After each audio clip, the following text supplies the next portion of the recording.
வணக்கம் நேயர்களே, ஃபீபாவின் இன்றைய காலை தியானத்திற்காக உங்களை அன்புடன் வரவேற்கிறேன். ஃபீபா நேயர்களுக்கு அன்பின் வாழ்த்துக்கள். இந்த உலகத்திலே ஒருவன் ஒரு குற்றம் செய்வானானால் அவனுக்கென்று பரிந்து பேசுவதற்காக வக்கீல்களை அமர்த்தலாம். அவர்களுக்கு தேவையான சம்பளத்தை கொடுத்து அவர்கள் இந்த குற்றவாளிக்கோ அல்லது குற்றம் சாட்டப்பட்டவருக்கோ ஆதரவாக பேசும்படிக்காய், அவருக்கு குற்றத்தின் நிமித்தமாக தண்டனை கொடுக்கப்படாதபடிக்கு அல்லது குறைவான தண்டனை கொடுக்கப்படும்படிக்காய் பரிந்து பேசுவதற்காக நியமிக்கப்படுபவர்தான் வக்கீல் என்பவர்.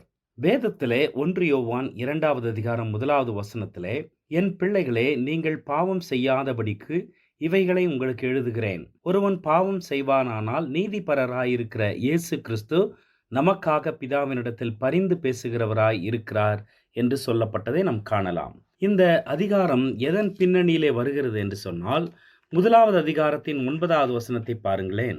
நம்முடைய பாவங்களை நாம் அறிக்கையிட்டால் பாவங்களை நமக்கு மன்னித்து எல்லா அநியாயத்தையும் நீக்கி நம்மை சுத்திகரிப்பதற்கு அவர் உண்மையும் நீதியும் உள்ளவராய் இருக்கிறார் என்று வேதம் சொல்லுகிறது.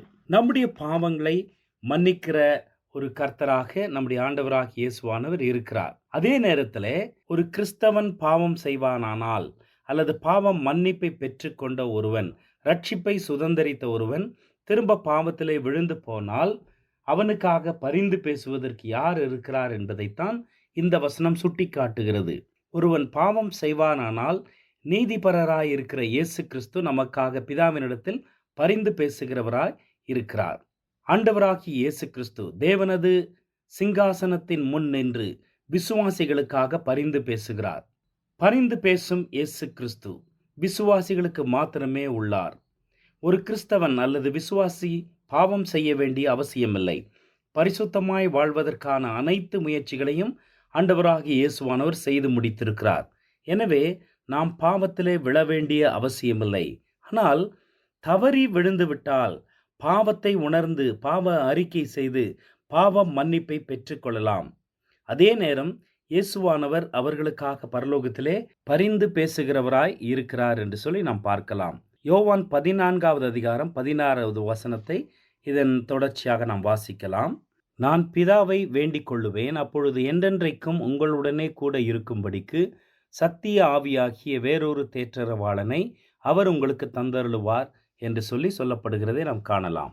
யோவான் பயன்படுத்துகிற பரிந்து பேசுகிறவர் அல்லது வழக்கறிஞர் என்னும் அதே பதத்தை ஆண்டவராகிய இயேசு கிறிஸ்து தாம் அனுப்ப போகிற பரிசுத்த ஆவியானவரை பற்றி குறிப்பிடும்போது யோவான் 14:16 தேற்றரவாளன் என்று குறிப்பிடுகிறார்.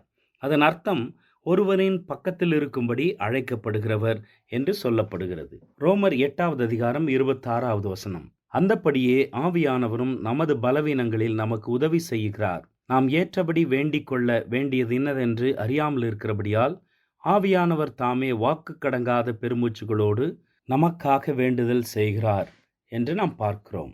என் அருமை நண்பனே, இவ்வுலகிலே நாம் பாவம் செய்யாமல் வாழ தேவையான அனைத்தையும் ஆண்டவராகிய கர்த்தர் செய்து முடித்திருக்கிறார்.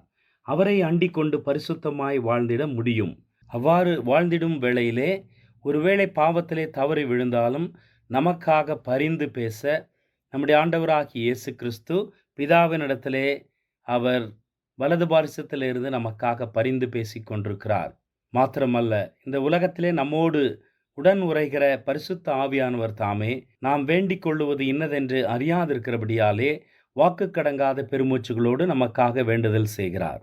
நம்முடைய பாவங்களை அறிக்கையிடும் வகை என்ன, தேவனிடத்திலிருந்து எவ்வாறு பாவ மன்னிப்பை பெற்றுக்கொள்ள முடியும் என்பதை பரிசுத்த ஆவியானவர் அறிந்து அதற்கேற்ப விண்ணப்பம் செய்ய வைக்கிறார். அன்பான ஃபீபா நண்பரே, இந்த உலகத்திலே பரிசுத்தமாய் வாழ்ந்திட அனைத்தையும் செய்த அந்த கர்த்தரை பற்றி கொண்டு பரிசுத்தமாய் வாழ்ந்திட நாம் முற்படுவோமா?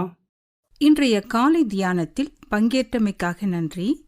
உங்களது கருத்துக்களை பகிர்ந்து கொள்ளவோ மேலும் விவரங்கள் அறிந்து கொள்ளவோ 9480585042 என்ற எண்ணிற்கோ அல்லது info@fibaonline.org தொடர்பு கொள்ளவும். தேவன் தாமே உங்களை ஆசீர்வதிப்பாராக. ஆமேன்.